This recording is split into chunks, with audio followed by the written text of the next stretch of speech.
taddamu kukemebwa kusosonkereza bannayuganda. Alina ebyokulabirako ebimala. Amanyi baganda be abaana ba Gaddafi bye bayitamu.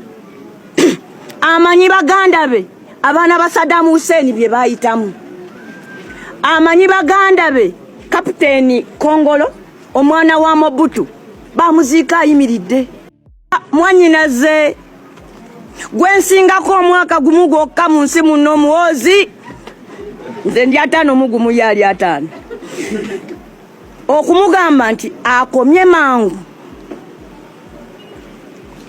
okweteeka mu butaala n'agenda n'akemebwa okubaawo kwa social media n'atandika okuweereza obubaka obutiisatiisa obuvoola era obulengeza bannayuganda akikomye. Tumanyi Muhoozi ng'Owero DU waffe eyalondebwa abeero si wanu Entebbe agenda asoma Owero DU asobole okuddayo okuuma ekyalo.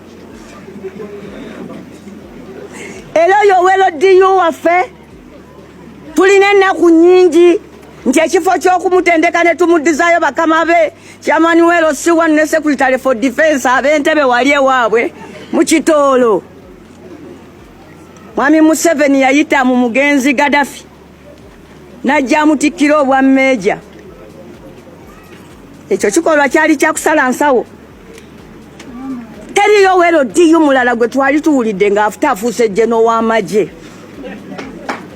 Kyova olaba ng'ekimu ku bintu bye tujja okukola nga twakatwala obuyinza kwe kuwonya Muhoozi tumuggyeko ebyo ebitiibwa ebya genero bye bamukakaatikako. Twagala era kusaba Mwami Museveni ayiga okujja abaana be ku mabeere. Abaana bwe bakula baba bakuze. Mwami Muhoozi musajja mukulu ddala. Singa yayanguwa okuzaala nga Kyagulanyi tenga kati alina omwana ali okumpi okuwasa. Yes, ati 50 osobola okuba n'omwana ow'emyaka 25. Not so. Kati tumugamba ebintu ebyo byalimu abiveemu. Taddamu okuweereza obubaka, taddamu kukemebwa kusosonkereza bannayuganda. Alina ebyokulabirako ebimala. Amanyi baganda be abaana ba Gaddafi bye bayitamu. Amanyi baganda be abaana ba Saddam Hussein bye bayitamu. Amanyi baganda be Kapiteeni Kongolo omwana wa Mobutu bamuziika ayimiridde. Nono oli kitaawe yamukomya ku bwa kapiteeni naye n'atandika okulowooza nti naye president mu bwangu ddala bannayuganda bonna abaagala enkyukakyuka ne ba activist ffenna tulina okukolera awamu tununule Mwami Museveni okuva mu mikono gy'abantu abamuwambye. Abantu abo mulimu bamafiya, mulimu abalwaninga bizinensi z'aba mafias. Waliwo omusajja omu gwe nabadde nsomako nga nfuna obujulizi, simanyi bamuyita Muhammad Alibai, ng'alina ebyapa by'ettaka 700 mu Kampala. Kati omuntu alina ebyapa by'ettaka 700 mu Kampala tayagala Museveni aveeko kuba amanyi bannayuganda abaddako bagenda mugamba nti ettaka lino walijjawa. Abo abantu abasibye Mwami Museveni mu buyinza abamukozesa okunyagulula eggwanga lyaffe, Mwami Museveni wamma totya, tujja okukununula mu mikono gy'abakuwamba. Twagala President Museveni agenda awummuleko Lwakitula. Tuteeseteese okussawo akakiiko k'okutabagana n'okwogera amazima eri bannayuganda, era nga tumanyi nti abantu abali mu famire ya Mwami Museveni, abantu abamu abafunye obugagga mu ngeri ey'amankyolo, n'abantu abalala abalowooza nti baliko ebikolobero bye bakoze nga batya Museveni ova mu buyinza, akakiiko ako ke bajja okweyamba okwetondera bannayuganda n'okusonyiyibwa. N'olwekyo twagala batuwe eddembe lyaffe. Ekisembayo, Muhoozi oli musajja mukulu,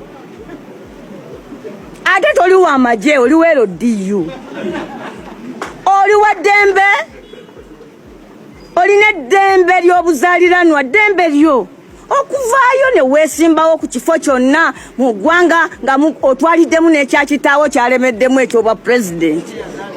Era ffe tetugenda kunyiiga wadde okutya okubeera mu kalulu konna nga mwami Muhoozi oba asimbiddwawo NRM ng'asaba obwa pulezidenti bwaki. Tumulinze mu butuufu. Olwaleero mbadde njogeramu ne Honorable Kyagulanyi n'agamba nti yeesunga okulaba ku mazima agasaanidde ng'avuganya ne mwami Muhoozi, nga Muhoozi asaba bwa pulezidenti nga ne Kyagulanyi asaba bwaki bwa pulezidenti. Naye ebyo ebyokulowooza nti ojja kwesiba ku kirenge kya kitaawo, atoddeeyo gye weesibidde ku kirenge kya kitaawo emmanju ku Boys Quarter ku State House, ate otandike okutinkuula entalo ku bannayuganda n'okkuba olwogolo, ekyo tetujja kukikkiriza Muhoozi. Mwannyinaze gwe nsingako omwaka gumu gwokka mu nsi muno Muhoozi, nze ndi 5 mu gumu ye ali 5, okumugamba nti akomye mangu okweteeka mu butaala, n'agenda n'akemebwa okubaawo kwa social media, n'atandika okuweereza obubaka obutiisatiisa, obuvoola era obulengeza bannayuganda. Akikomye.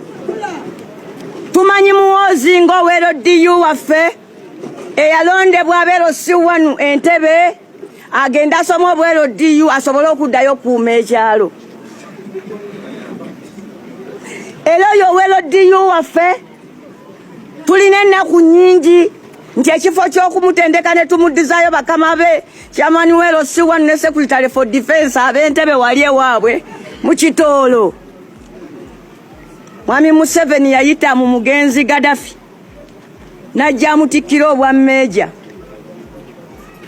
Ekyo kikolwa kyali kyakusala nsawo. Teriyo Owero DU mulala gwe twali tuwulidde ng'afuuse jeno w'amagye. Kyova olaba ng'ekimu ku bintu bye tujja okukola nga twakatwala obuyinza kwe kuwonya Muhoozi tumuggyeko ebyo ebitiibwa ebya genero bye bamukakaatikako. Twagala era kusaba mwami Museveni ayiga okujja abaana be ku mabeere. Abaana bwe bakula baba bakuze. Mwami Muhoozi musajja mukulu ddala. Singa yayanguwa okuzaala nga Kyagulanyi, tenga kati alina omwana ali okumpi okuwasa.